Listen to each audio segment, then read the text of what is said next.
వనం అనగా చెట్లు అనుకున్నాం, లేకపోతే వనం అనగా సంఘం అనుకున్నాం. సంఘంలో మనందరం కూడా చెట్లు అంటాడు. ప్రతి చెట్టుకు ఒక మూత ఉండాలి, ప్రతి చెట్టు కూడా వాక్యం నీరు ఉండాలి, ప్రతి చెట్టు కూడా పరిశుద్ధాత్మనే అగ్ని ఉండాలి. ఈ మూడు ఉన్నాయి అనుకో, అప్పుడు ఆ వనానికి వచ్చి తనకి ఇష్టమైన ఫలాన్ని ఆయన భుజించనన్నాడు. తనకిష్టమైన అంటే మనము ఆయనకి ఇష్టమైన ఫలాలు ఉండాలి. మనం ఆయనకి మనకి చెట్టుకు మూత ఉండాలి, చెట్టుకు నీరు ఉండాలి, చెట్టుకు చెప్పాలి ఉత్తర వాయువు ఉండాలంటే పరిశుద్ధాత్మ ఉండాలి, గాలి ఉండాలన్నమాట. అప్పుడు చెట్టు క్షేమంగా ఉంటుంది. ఆ చెట్టు కాసే కాయ ఆయనకి ఇష్టమైన కాయగా ఉంటే ఆ ఇష్టమైన కాయని ఆయన కోసుకోవటం అంటే ఏంటంటే చనిపోవటం కాదు. కోసుకోవటం అంటే చనిపోవటం కాదు, కానీ ఆయన దృష్టిలో మనం ఇష్టంగా ఉంటాం కనుక ఆయన ఇష్టమైన వారిని దేవుడు ఒక ఉన్నతమైన స్థితిలో ఇస్తాడు. ఆయనకి ఇష్టమైన రీతిలో మనం ఉండాలి. అహష్వేరోషు రాజు అనే రాజు 107 స్థానం మీద ఆయన గొప్ప రాజు. ఆ రాజు భార్య పేరు వస్తిక. ఆమె రాజు మాట వినలేదు. వినపోయినప్పుడు ఆమెని విడిచిపెట్టేశాడు. విడిచిపెట్టి 107 స్థానాల నుంచి కన్నికలు చెప్పాడు. కన్నికలందరూ వచ్చేసి సంవత్సరం పాటు ఏగే వశంలో ఉండాలని చెప్పాడు. ఏగే వశంలో ఉంటే అతను 6 నెలలు పరిమళ ద్రవ్యంతోనూ 6 నెలలు సుగంధ ద్రవ్యంతోనూ వాళ్ళ స్నానం చేయిస్తాడు.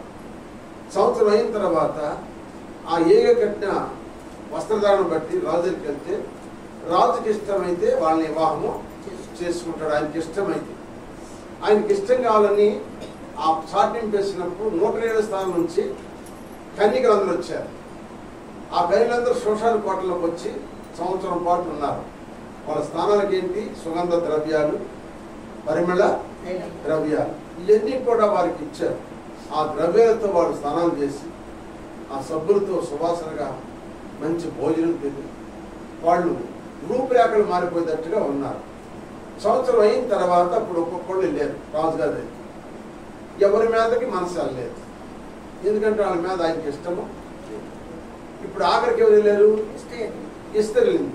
ఇస్తరి మీద ఆయనకి ఎందుకు కలిగింది? ఇష్టం కలిగింది. కారణం ఎందుకు ఇష్టం కలిగిందంటే ఆ దైవజనుడు ఏం చెప్పాడు ఆ ప్రకారమే ధరించుకోండి. ఆయన ఏం చెప్పాడు ఆ వస్త్రాలు ధరించుకోండి. ఆ వస్త్రాల సంగతి ఎవరు తెలుసు అంటే దైవజనుడు తెలుసు. దేవునికి ఇష్టమైనది ఏదో సేవకుడు తెలుసు. సేవకుడు చెప్పినట్టుగా ఏ విశ్వాసం ఇద్దో ఆ విశ్వాసం దేవుడు వివాహం చేసుకుంటాడు. ఆ విశ్వాస వివాహం అంత ఇష్టమైంది కనుక ఇప్పుడు ఆమె విశ్వాసం ఆయనకి ఇష్టమైంది కనుక ఇప్పుడు ఆమె వేసాడు మోసుకాటం అంటే తన రాజనగరంలో రాణిగా చేసుకున్నాడు. రాణిగా అయ్యింది, మహారాణి అయ్యింది. అవునా కాదు?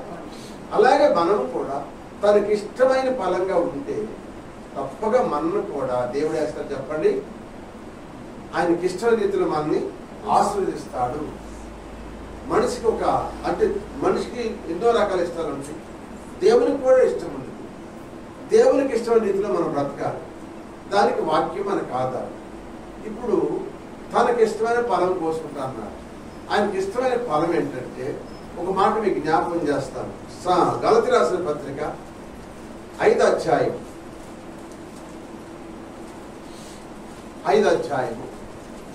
19వ వచనం చదవండి.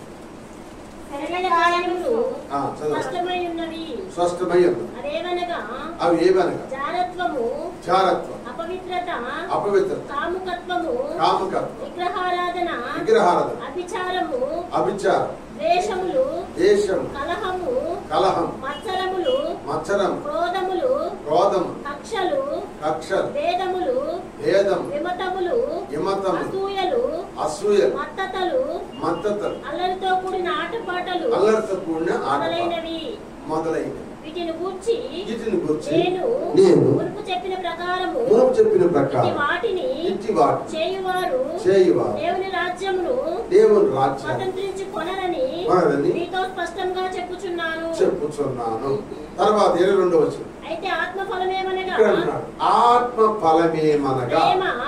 ప్రేమ, సంతోషము, సమాధానము, దీర్ఘశాంతము, దయాళత్వము, దయాలత్వం, మంచితనము, మంచితనం, విశ్వాసము, విశ్వాసం, సాత్వికము, సాత్వికం, ఆశా నిగ్రహము, ఆశ నిగ్రహము. ఇప్పుడు ఇక్కడ పౌలు మహాభక్తులు చెప్తున్న మాట, శరీర కార్యాలు 15 రకాలు ఉన్నాయి. ఎన్ని? 15 రకాల. తర్వాత లెక్కేసుకోండి. ఆత్మ ఫలము అన్నారు. ఫలాలు అనగా ఆత్మ ఫలం అనగా 9 రకాలు ఉన్నాయి. 9 రకాల ఫలాలు ఉన్నాయి. అక్కడ ఎన్ని ఉన్నాయి? 9. మళ్ళీ లెక్కేసుకోండి. ప్రేమ, సంతోషం, సమాధానం, దీర్ఘశాంతం, దయాళత్వం, మంచితనము, విశ్వాసము, సాత్వికము. 9 ఫలాలు ఉన్నాయి ఇక్కడ. ఎన్ని ఉన్నాయి చెప్పండి? 9 ఫలాలు ఉన్నాయి. ఫలం ఒకటే, గుర్తుపెట్టుకోండి. ఫలము మాట్లాడుతున్నా. ఫలం అన్నాడా, ఫలాలు అన్నాడా? ఆత్మ ఫలము. అది ఆత్మ ఫలములు అల్లా. అది ఫలం అంటే ఒక కాయే. ఆ కాయ నుండి 9 తొనలు ఉంది. కాయ ఒకటే గాని తొనలో ఈ 9 ఉంది. 9 ఉంది. నారింజకాయ కావచ్చు, బస్తాయికాయ కావచ్చు, కమలాకాయ కావచ్చు, దబ్బకాయ కావచ్చు. వీటి తనలు ఉంటాయి. ఇంకెక్కడ ఉంటే తనలో కాయలు, నిమ్మకాయ 5 కాయలు. ఇంకేమైనా ఉన్నాయా? ఇటుకే తనలు ఉంటాయి. కనుక కాయ ఒకటే కానీ చెప్పాలి తనలో ఉంటుంది ఏరుగా. అట్లాగే ఫలం అనగా ఆయనకి ఇష్టమైన ఫలంను కోసుకుంటాడు. స్వతం చెప్పండి. ఆయనకి ఇష్టమైన ఫలం కోసుకుంటాడు. కనుక ఈ ఫలానికి ఎన్ని ఉన్నాయి అంటే 9 పనులు ఉన్నాయి. మనిషికి ఎన్ని రంధ్రాలు ఉన్నాయి? మనిషికి ఎన్ని రంధ్రాలు? 9 రంధ్రాలు ఉన్నాయి. మనిషికి 9 రంధ్రాలు ఉన్నాయి. ఫలానికి కూడా 9 ఉండాలి. ఫలానికి కూడా అర్థమవుతుంది మీకు? అనుభూతి చెప్పి ఈ లోతైన మాటలు అన్నమాట. మనిషికి 9 రంధ్రాలు ఉన్నవి. ఫలానికి కూడా 9 ఉంది. అంటే ఈ 9 ఉండాలి. ఈ 9 మనకు ఉండాలి. 9 లేకపోతే ఆయనకి ఇష్టం కాదు.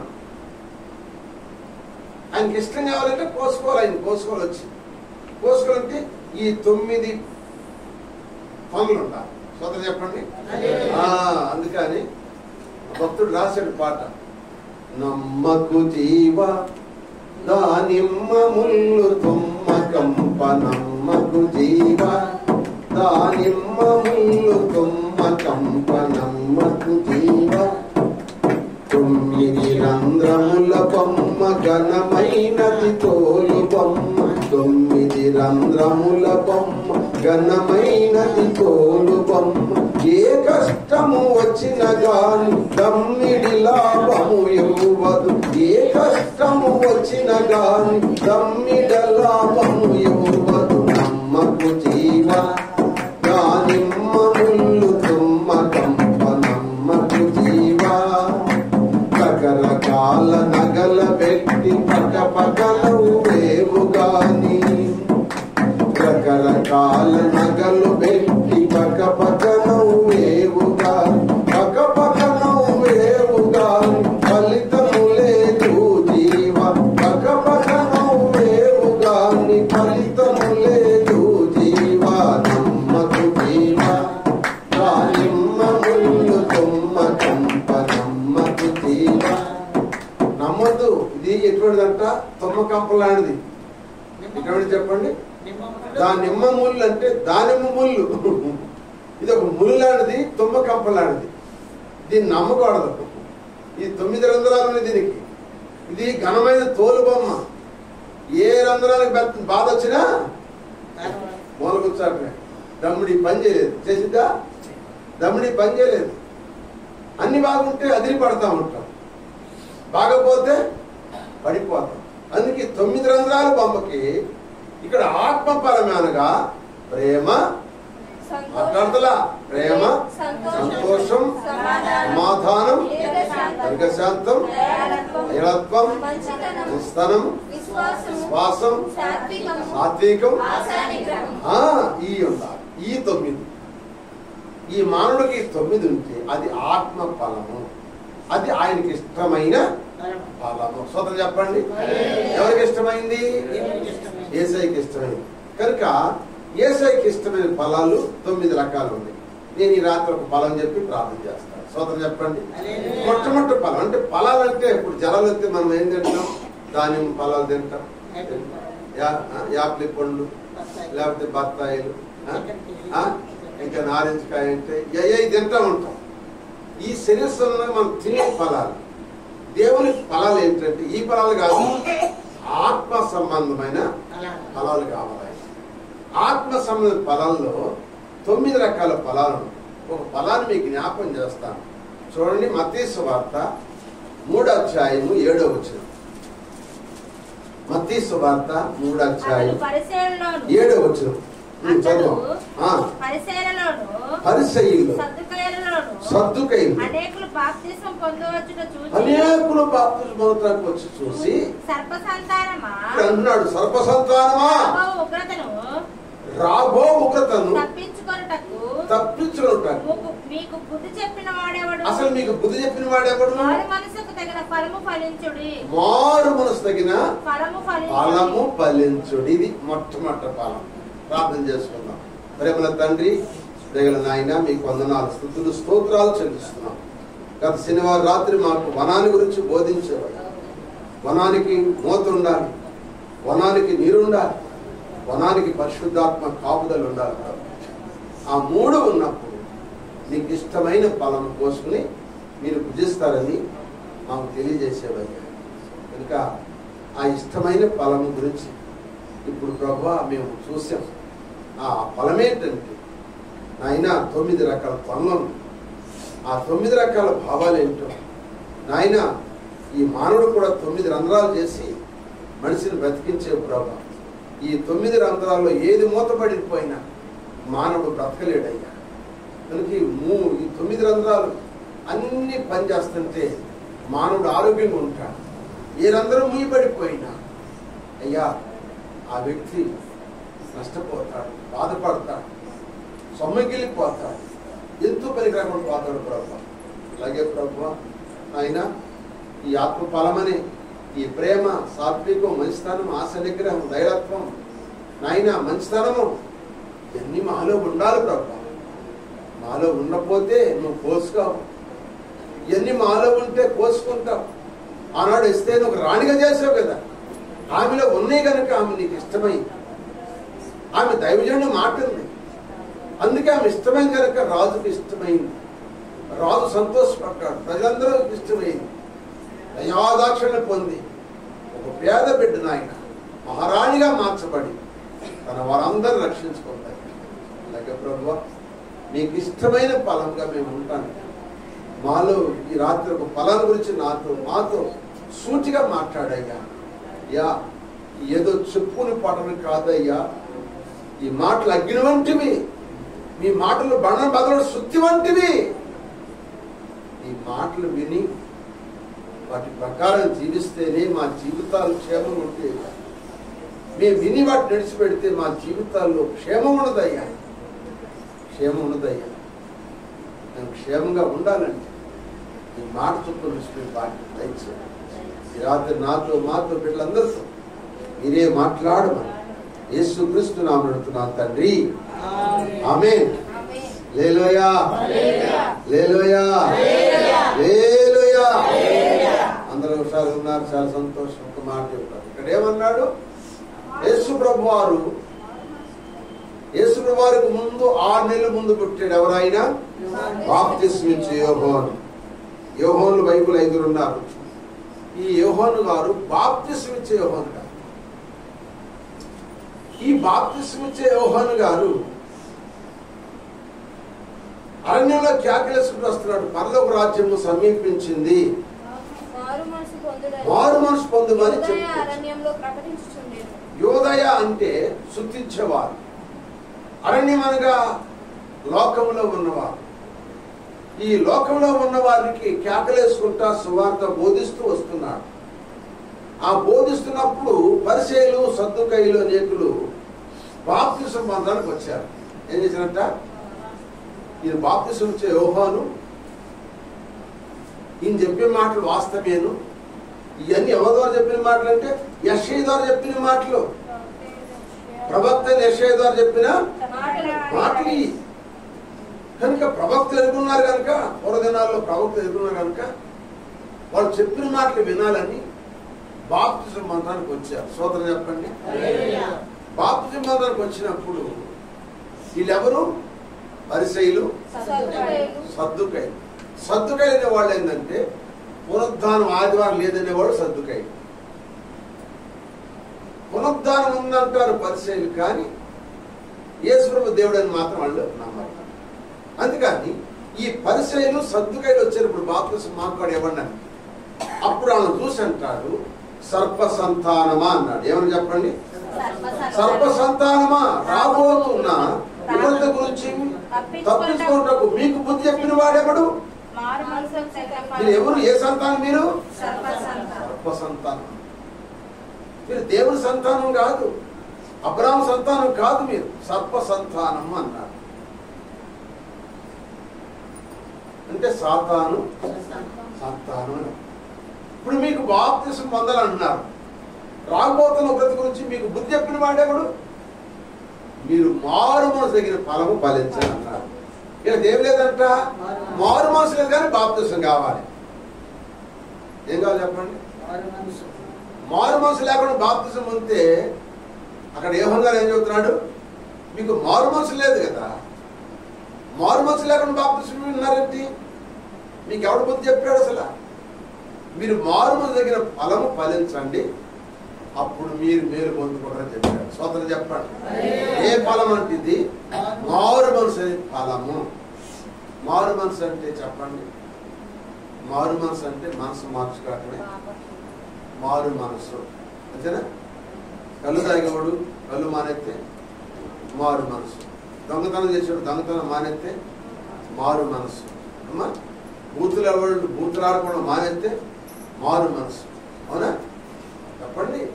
రకరకాలైన మనుషుల స్వభావాలు ఉన్నాయి. ఈ స్వభావాలని 15 ఉన్నాయి కదా, ఈ 15 ఉన్నాయి.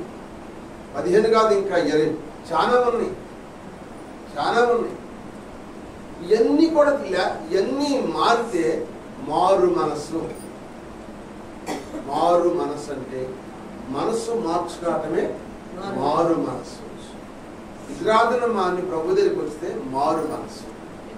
చూడండి, ఇలా బాప్తిసం పొందారు. ఆ రోజుని అన్నారు, అయ్యా నేను పరలోక రాజ్యం నాకు కావాలి, పరలోక రాజ్యం కోసమే నేను మారు మనసు తీసుకుంటున్నాను అని చెప్తున్నాను. మారు మనసు బాప్తిసినప్పుడు నేను కొన్ని విషయాలు కూడా నీటిలో ప్రమాణం చేపిస్తాను, లేదా చెప్తా లేదా, దాన్ని బట్టి నడవట్లేదు. దాన్ని బట్టి ఇప్పుడు నడవనప్పుడు దాన్ని ఏమంటారంటే మారు మనసులకి లేకుండా పోతుంది, ఉండకుండా. అప్పుడు మారు మనసు కలిగి బాప్తిసం పొందారు. ఇప్పుడు పొందిన తర్వాత మారు మనసు లేకుండా తిరుగుతున్నారు. ఇప్పుడు దానికి ఏమనంటే యేసుప్రభు వారు యోహాను గారు చెప్పాడు అక్కడ 10వ వచనం, ఇప్పుడు మారు మనసు మళ్ళా మనసు మార్చుకున్నారు, మళ్ళీ లోకానికే తిరుగుతారు కనుక ఇప్పుడే గొడ్డలి ఎక్కడుందంటే ఇప్పుడు ఉంచబడింది కనుక మంచి ఫలము ఫలింపని ప్రతి చెట్టు. ఇప్పుడు చెట్టు అని నేను చెప్పే కదా, చెట్టు అనగా ఆ చెట్టు వెళ్తే ఒక తోట, ఒక వనం. ఇప్పుడు ఈ చెట్టుకి ఏముందంట? మారు మనసు అనే ఫలం లేదు. ఒకప్పుడు మారు మనసు ఉంది, ఇది మంచి కాయ కాసింది. ఇప్పుడు కాయ కాసిన కనుక బాప్తిసం ఇచ్చాడు. ఇప్పుడు బాప్తిసం పొందిన తర్వాత వాళ్ళు ఏమన్నారు? మళ్ళీ వెనక్కి వచ్చేసారు.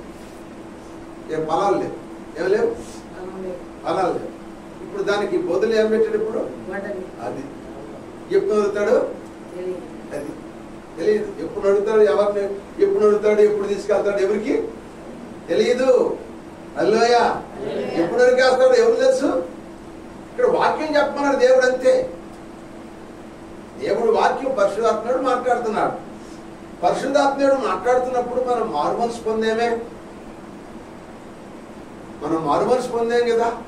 మనసు మార్చుకునే బూతులు ఆడుకోవద్దు అనుకున్నాము, తగదలు ఆడుకోకూడదు అనుకున్నాం, దొంగతనం చేయొద్దు అనుకున్నాం, అబద్ధాలు ఆడుకోవద్దు. ఇవన్నీ చెప్పారుగా ముందే పాస్ట్ గారు. ఇవన్నీ మారుకుంటే అయ్యే బాప్తిసం ఇచ్చేది చెప్పాం కదా. అట్లాగే అన్నారు కదా, నీటిలో కూడా ప్రమాణం చేశారు కదా, నువ్వు ఇచ్చిన సాక్ష్యాన్ని బట్టి నాకు అధికారం బట్టి తండ్రి యొక్క కుమారుని యొక్క పరిశుద్ధాత్మనామం నీకు బాప్తిసం ఇచ్చే కదా. ఇచ్చిన తర్వాత కొందరు బాగా వచ్చి తర్వాత మళ్ళీ మనసు తిరిగి వెనకొచ్చి, ఇప్పుడు వెనకొచ్చినాక శిక్ష ఎవరు వేస్తారు? ఆయన వేస్తాడు. గొడ్డలు ఆయన దగ్గర ఉంది, చెట్టు మనము. అది ఫలంట్లేదు, మారుమూల దగ్గర ఫలం ఫలించట్లా.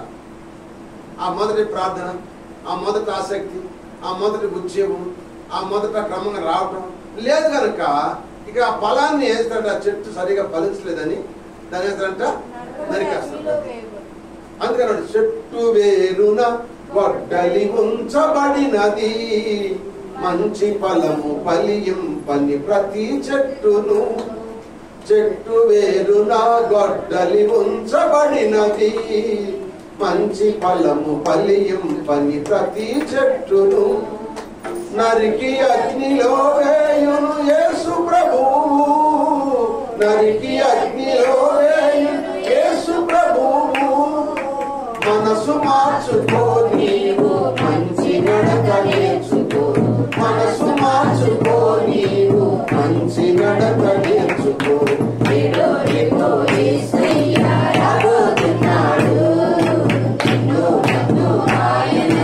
తీసుకుపోతాడు.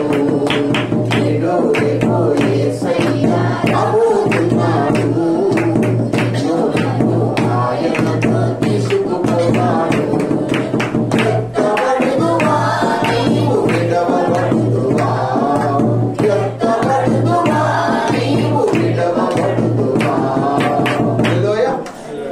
మారు మనసు తగిన ఫలము. ఇది మళ్ళా దేవుడు అవకాశం ఇస్తున్నాడు మనకి. ఏమంటున్నాడు? అవకాశం మళ్ళీ దేవుడు మనకి ఇస్తున్నాడు. ఇచ్చిన అవకాశాన్ని మనము సద్వినియోగం చేసుకోవాలి. దాన్ని సద్వినియోగం చేసుకోకపోతే, ఈ 9 ఫలాలు మనలో లేకపోతే ఆ ఫలాన్ని పోసుకోవాలి. కొత్త చెప్పండి, ఈ 9 ఫలాల్లో మనకు ఉండాలి. ఇప్పుడు మనకి ఎన్ని రంధ్రాలు ఉన్నాయి అన్నాను? ఎక్కడ ఉన్నాయి రంధ్రాలు? 2 చెవులు, 2 రంధ్రాలు, ముక్కులు 2, కళ్ళు 2. ఎన్ని అయినాయి? 7. కింద 1, 2, మొత్తం 9. వీటిలో ఏది మూత పడినా చెప్పండి మనిషి చెప్పాలి. లేదా ఇప్పుడు ముక్కు ఒకటి అనుకోండి, 2 రంధ్రాలు. ఇప్పుడు దగ్గు పడుచు జలిపేసి అనుకో, ఒక పక్క బిరగా కట్టింది, ఒక పక్క గాలి వచ్చింది. గుర్తుపెట్టుకోండి, వచ్చిందా కదా? ఓ పక్క ముక్కు రాదు గాలి, ఓ పక్క వచ్చింది గాలి. ఒక్కోసారి 2 బిరలు కట్టుకుపోవాలి. బిరలు కట్టుకుపోతే ఏమని చెప్పండి? ఇదిగో 2 బిరలు కట్టుకుపోతే ఈ నోరుతో పిలుచుకోవాలి గాలి. ఏమండి? నోరు ఆగిపోయింది అనుకో, ఏమైపోతాం? ఈ చెవులు వినపడలేదు అనుకో, ఈ గోడే చెవులు వినపడకపోతే చూడాలి. ఇలా చెవు పోటు వచ్చింది అనుకో, ఎంత బాధపడదు చూడు. చెవు పోటు వచ్చింది బాధపడదు. ఈ కళ్ళల్లో బెజ్జాలు ఉన్నాయి, చిన్న రంధ్రాలు. ఈ రంధ్రం లేకపోతే కన్ను మాడిపోయింది. కంటి సరిపడి నీళ్ళు ఇచ్చింది అనమాట. ఈ రంధ్రం నుంచి వచ్చే నీళ్లు కంటి సరిపడి నీళ్ళు వస్తాయి. ఎక్కువగా అనుకో ఏమవుతాం? చూపు కనపడదు, కళ్ళు నీరు కాపుతున్నాయని, కళ్ళు నీరు కమ్ముతున్నాయని చెప్పి హాస్పిటల్కి వెళ్తాం. అర్థమా? కంటి సరిపడి నీళ్ళు ఇచ్చింది అనమాట. ఈ కన్ను రంధ్రం నుంచి కంటిలో నీళ్ళు.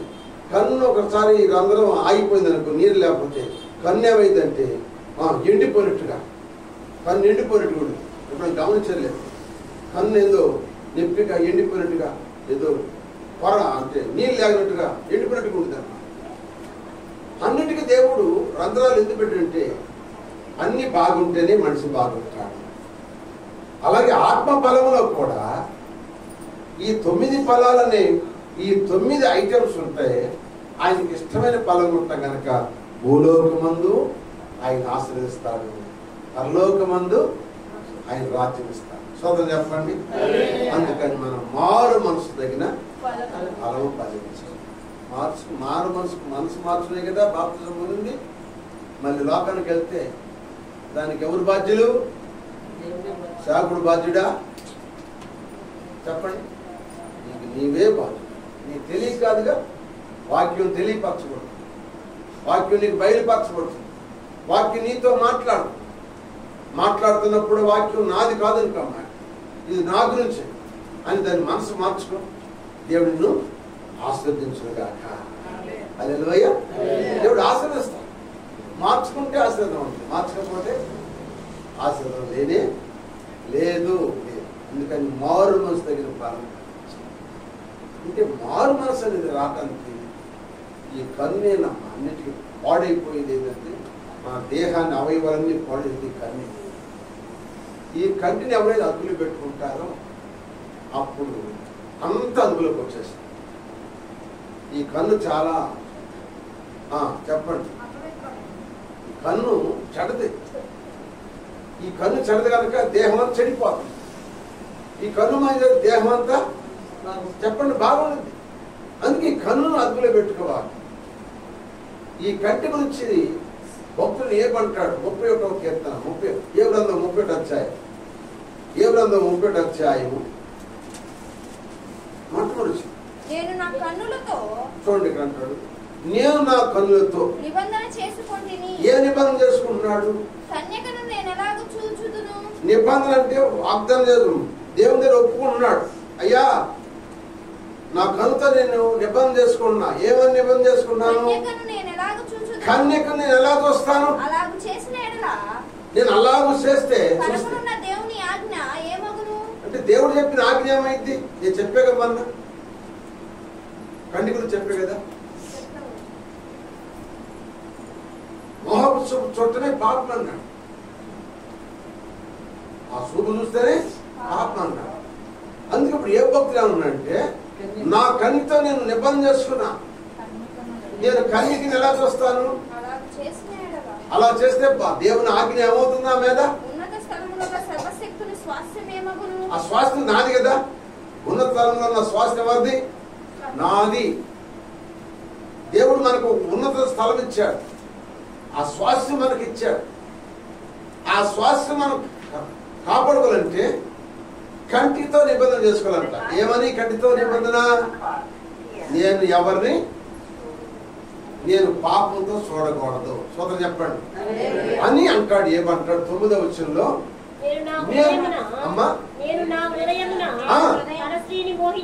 చూడప్పుడు అంటాడు, నేను నా హృదయమందు పరస్త్రీని మోహించినలా నా పొరుగువాని ద్వారం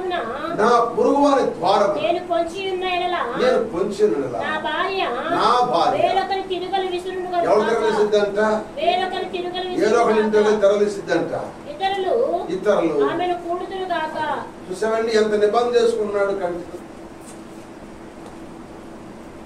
ఎంత నిబంధన చేసుకున్నాడు. నువ్వు పాపం చేస్తే నీ భర్త చేయడా పాపం నిన్ను బట్టి? లేకపోతే నీ భర్త చేస్తానని చెప్పి నువ్వు కూడా చేస్తే పాపం. మీ ఇద్దరు పాపం చేస్తే మిమ్మల్ని చూసి బిడ్డలు పాపం చేయగా మీ జీవితం ఏమైపోయింది? మీ కుటుంబాలు ఏమైపోతాయి? పతనం అయిపోతున్నాయిగా.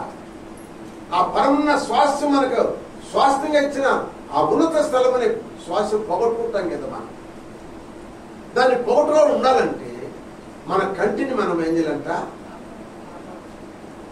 బంద్ చేసుకుని అదుపులో పెట్టుకోవాలి. దాన్ని అదుపులో పెట్టుకున్నాడు కనుక భక్తులను ఏబు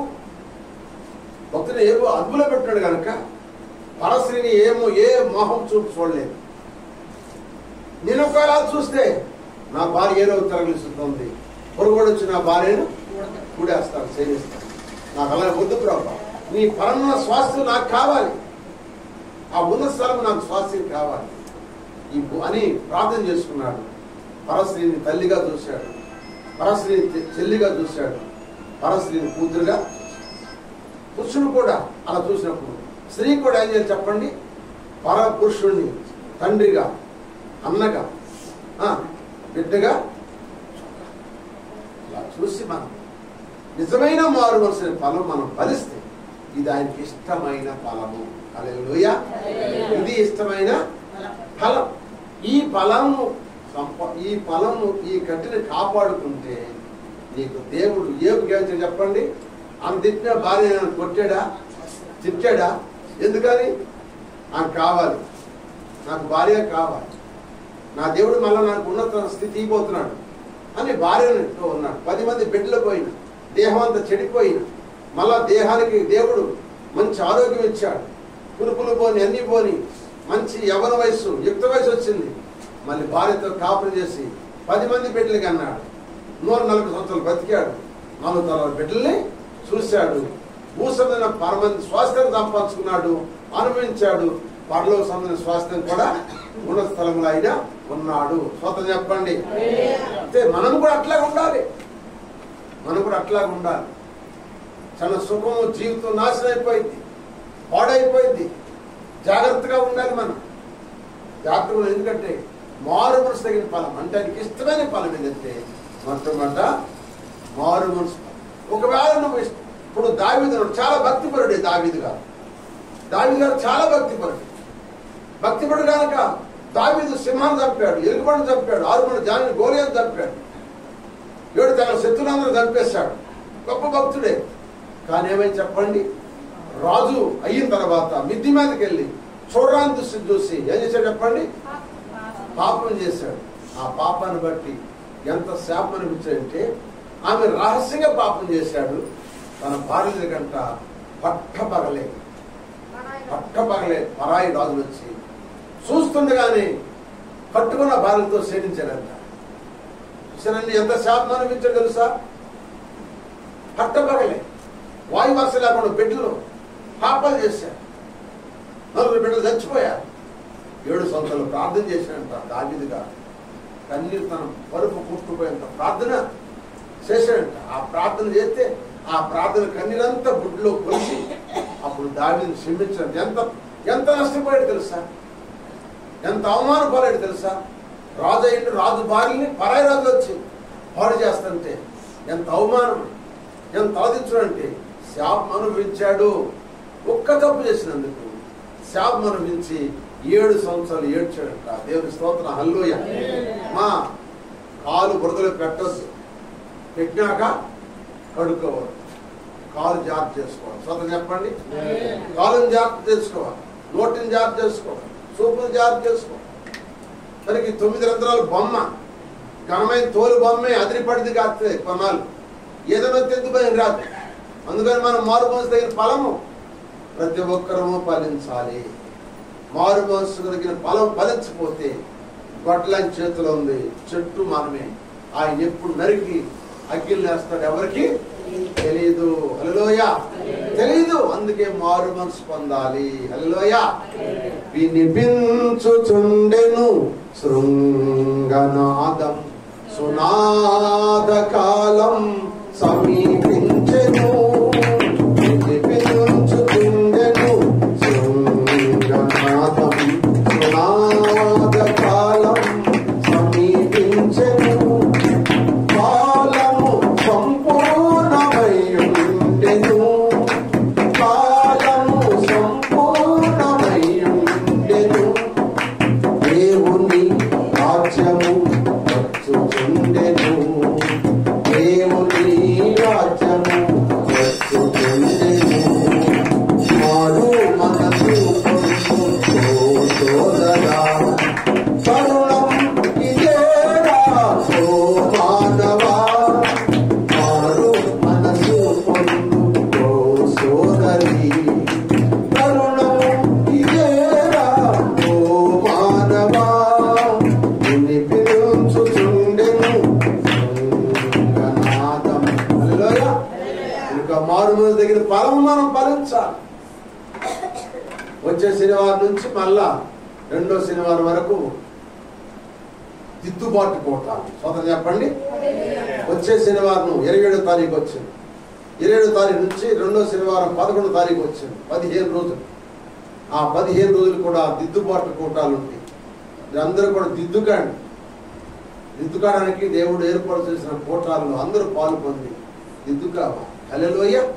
అందుకని మారు మనసు తగిన ఫలం మనము ఫలిస్తే అది ఆయనకి ఇష్టమైన ఫలము. ఆయన అతడు మళ్ళీ ఆఖరి వచ్చినది మనం పరమిత గ్రంథము 4:16 ఆఖరి వచ్చిన ప్రార్థన చేసుకుందాం. టైం అయింది. నా ప్రియుడు తన ఉద్యానవనమునకు నా వేంచేయును ప్రియుడు తన తన ఉద్యానవనం అంటే ఎవరిదంటే వనం అయింది, సంఘం అయింది. వేంచేయును గాక ఏంటంటే వస్తున్నాడు. తనకిష్టమైన తనకిష్టమైన ఫలము అతడు భుజించును గాక, ఆయన భుజించును గాక. మరి రాత్రి నువ్వు ఆయనకి ఇష్టంగా ఉంటావా?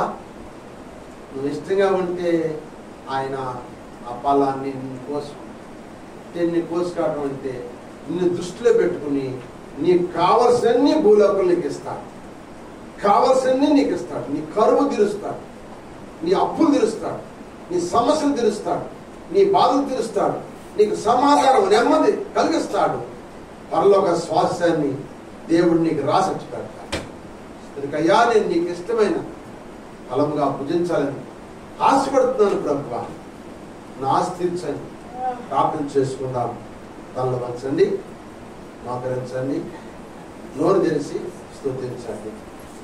నోరు తెరిచి స్తుతించండి. 9 గంటలు అయ్యింది, తొందరగా పూజ చేస్తున్నాను కనుక ఒక ఫలాన్ని చెప్పారు.